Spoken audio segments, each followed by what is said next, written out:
महाभारत का एपिसोड 175 भाई देखेंगे। लास्ट में देख रहे थे भाई, प्रजा भी अभी रस्म चला रही है भाई। पहले जाओ उनको बोलो हमें क्यों बोलते हो, जिन्होंने पहले ये दाव खेला था। तो बहुत यार अजीब लग रहा है, ये अभी बहुत मामला है ना बिगड़ता जा रहा है। देखें आगे भाई।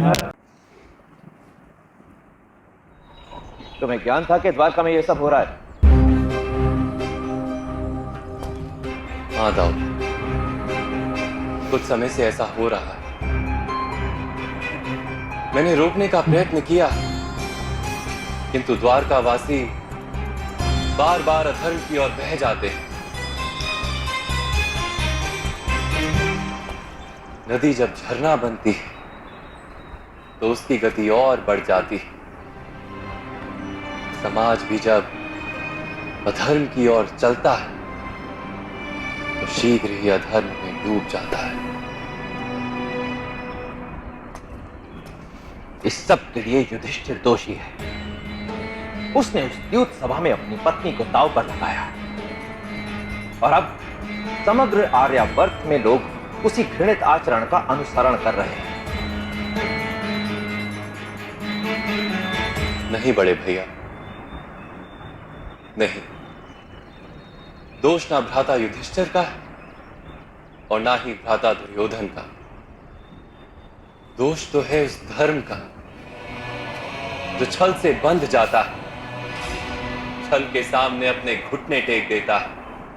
वास्तव में वो परंपराओं का अंध अनुकरण है, धर्म तो है ही नहीं। अपना तात्पर्य स्पष्ट करो कारण। मनुष्य जब अपने प्रण और प्रतिज्ञा पर अडिग रहे तो वो उत्तम है ज्येष्ठ, किंतु क्या प्रत्येक परिस्थिति में अडिग रहना उचित है? उस द्यूत सभा में भी यही हुआ। महामहिम भीष्म, गुरु द्रोण, महाज्ञानी विदुर और ज्येष्ठ भ्राता श्री युधिष्ठिर सब अपने अपने प्रण से बंधे रहे, परंपराओं का अंध अनुकरण करते रहे। अपने प्रण, अपनी प्रतिज्ञा का पालन करना ही उन्होंने धर्म माना। यदि किसी एक ने भी अपना प्रण, अपनी प्रतिज्ञा तोड़ी होती, द्रौपदी के साथ इतना बड़ा अन्याय कभी नहीं होता।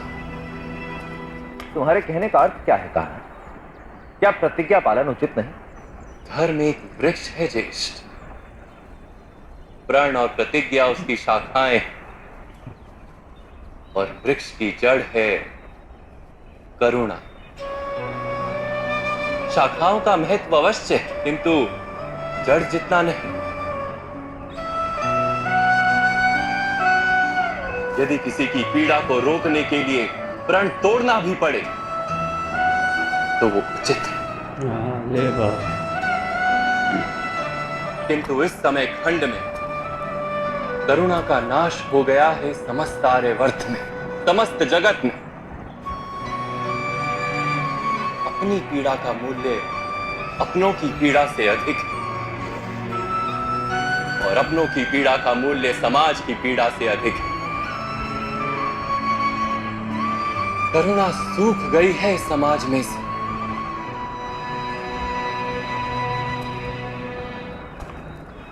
जब करुणा नहीं होती समाज में तो लोग एक दूसरे से बंधते नहीं हैं ज्येष्ठ।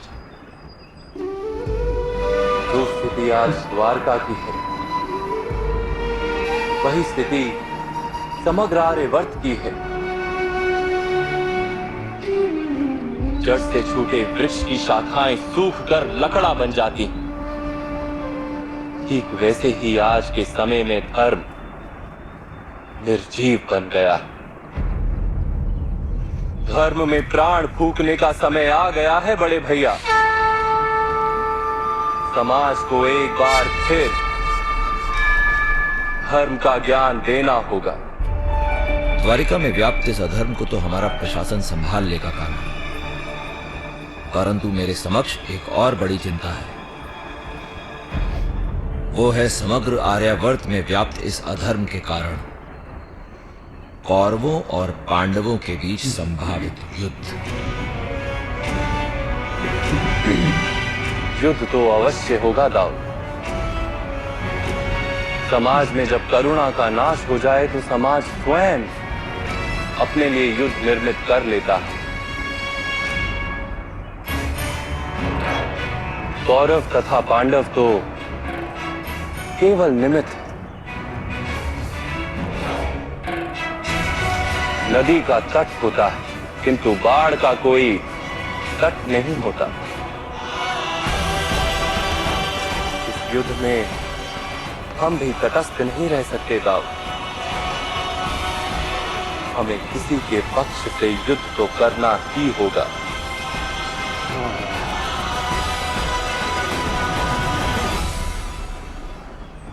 तुम सत्य कह रहे हो का,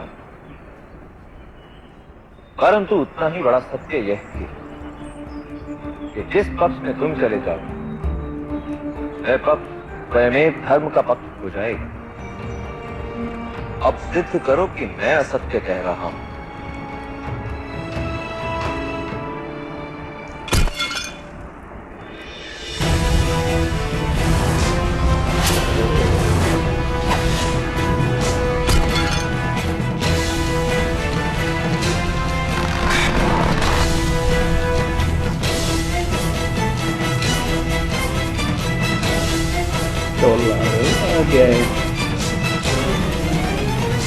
ये क्या कर रहे हो तुम? किसके मस्तक काट रहे हो तुम?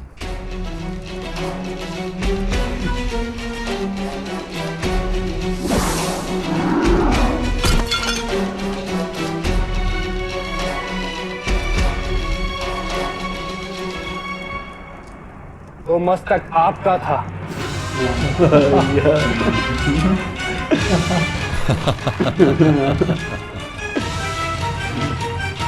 पुत्र अभिमन्यु, यदि तुम मेरा मस्तक काटोगे तो तुम्हारे तात श्री भीम क्रोधित हो जाएंगे, क्योंकि हमारे 100 भाइयों का वध करने का प्रण तुम्हारे तात श्री भीम का है और अंगराज कर्ण को तुम्हारे पिता मारना चाहते हैं। तो मैं आपके पुत्रों का वध करूंगा ताश्री।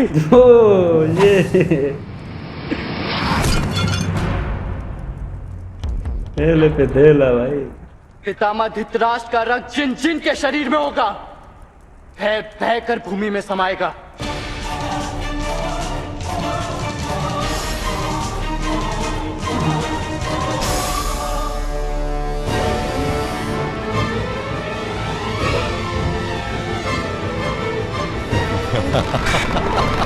असर ही नहीं इसका मुझे।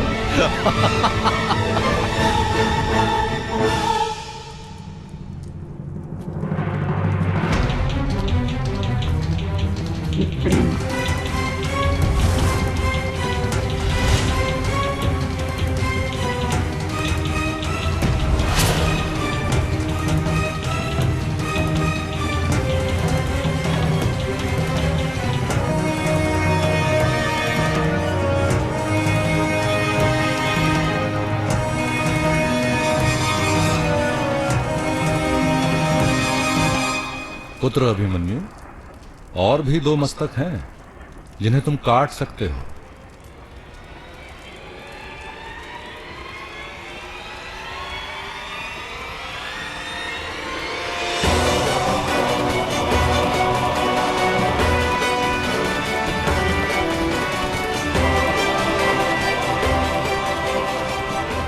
तुम्हारे मामा श्री कृष्ण और मामा श्री बलराम।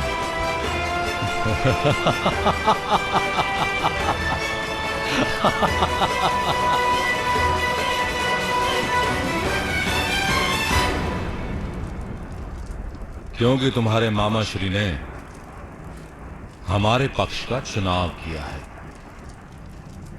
काट पाओगे इनका मस्तक?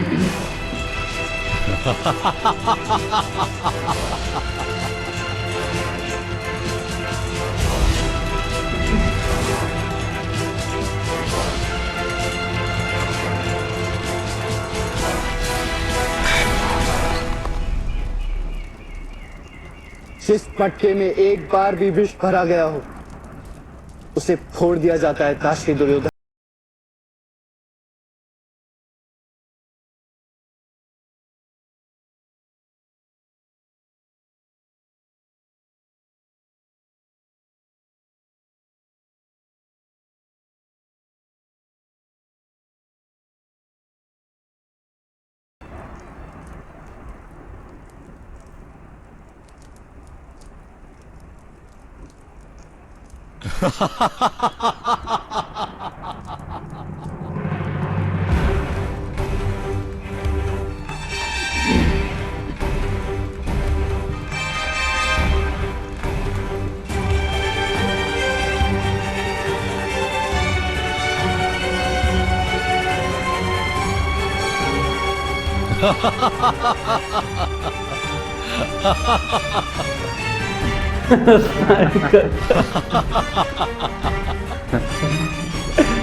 मस्तक नहीं कटा?